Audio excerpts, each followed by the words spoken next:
नमो भगवते वासुदेवाय नमः। ओम नमो भगवते वासुदेवाय नमः। पुरुषोत्तम मास में मंत्र जप केवल शब्दों का उच्चारण नहीं है, बल्कि यह आत्मा की शुद्धि और ईश्वर से जुड़ने का माध्यम है।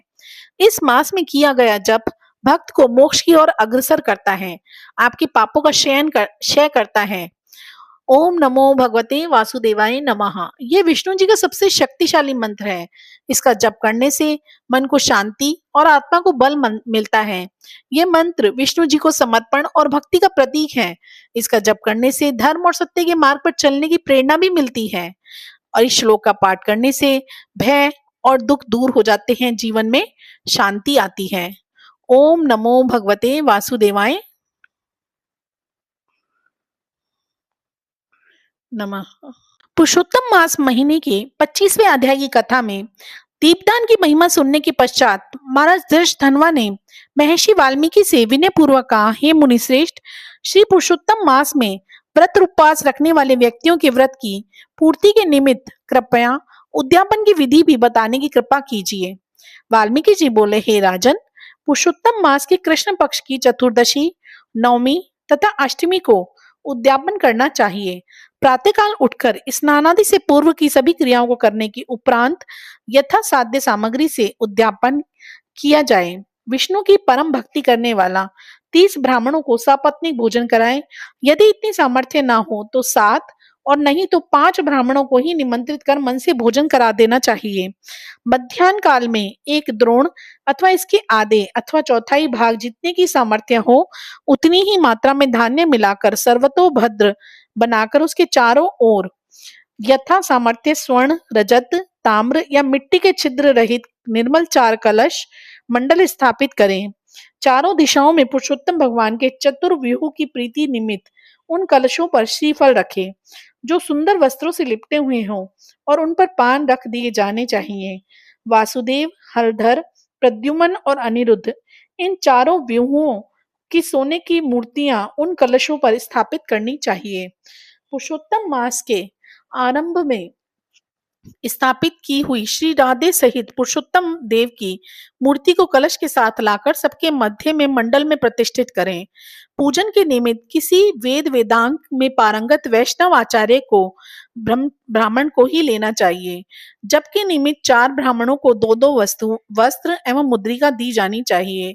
वस्त्र आभूषण से आचार्य को अलंकृत करके हृदय से प्रसन्न होकर शरीर की शुद्धि के लिए प्रायश्चित करना चाहिए। इसके बाद पत्नी सहित पूरे विधि विधान सहित भगवान पुरुषोत्तम की पूजा करनी चाहिए। ब्राह्मण चारों व्यूहों का जप करने बैठे।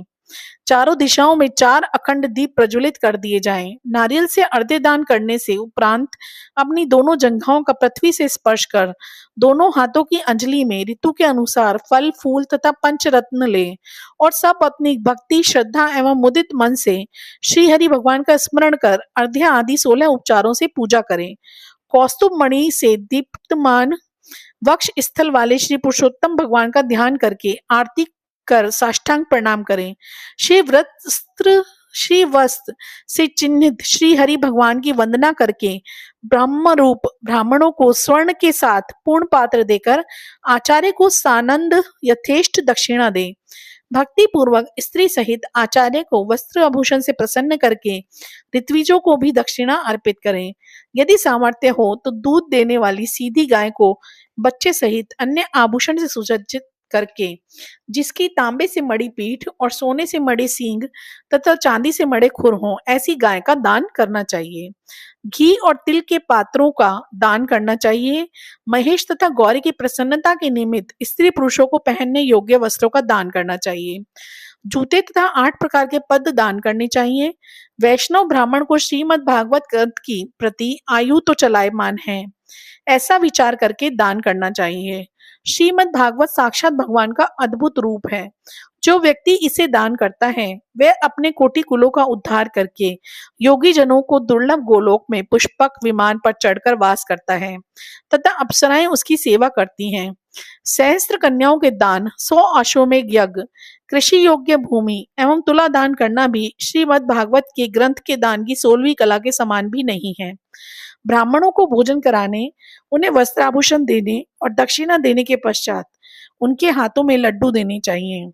उनकी पत्नियों को विधान पूर्वक वस्त्र आभूषण से अलंकृत कर उन्हें बांस की टोकरी दें। द्वार तक ब्राह्मणों के साथ जाकर मंत्रहीनम क्रियाहीनम ऐसे मंत्र का उच्चारण करते हुए भगवान को नमस्कार कर विधि पूर्वक संपूर्ण कार्य करके पूर्ण आनंदित होवें।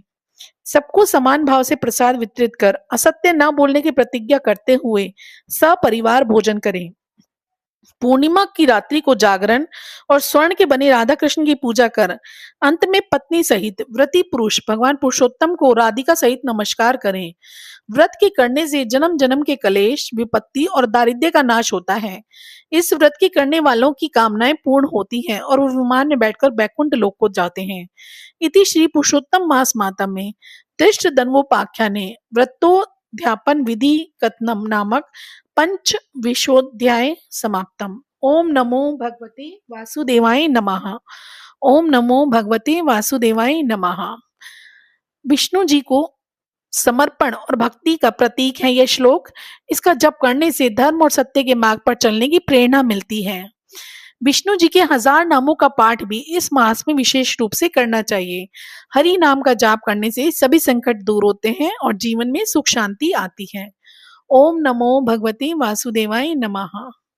ओम नमो भगवते वासुदेवाय नमः।